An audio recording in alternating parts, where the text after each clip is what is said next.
More than 100 people protested big banks today in Madison. They are spreading their message of what they call the 99%. News 3's Theo Keith was there for the rally, Theo. Maria, their message that they're spreading sounds an awful lot like the message for the recall effort against Scott Walker. And those in attendance today say there's a reason for that.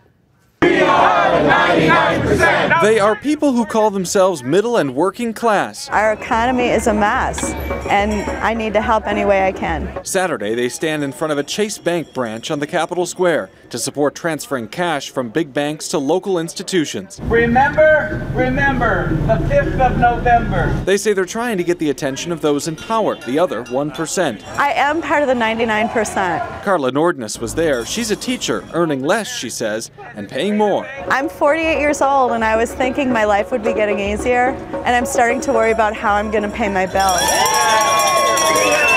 Also part of the crowd was Dan Nevers of Madison. You know, this is America. Money talks. He wasn't the only one there wearing a Recall Walker button. The banks need to hear the message. Scott Walker definitely has to hear the message. But after the anger over collective bargaining limitations passed this spring, the protest against big banks Saturday was small in comparison. Movements often look for where they can have the most impact. Liberal columnist John Nichols says corporate power is the focus of protests elsewhere, like Occupy Oakland in California. But rallies in Wisconsin have something else in mind. Their focus is elsewhere, and at this point, so much of the energy is targeted on recalling Scott Walker.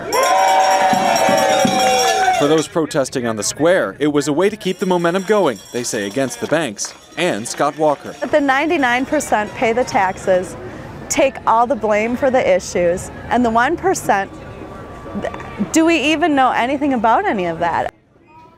The Madison rally today is part of a nationwide effort called Bank Transfer Day to the benefit of credit unions and small local banks. Protesters here are using today to protest the governor, too, of course. Democrats say they'll kick off their recall effort against him officially on November 15th. Okay, thank you so much, Theo.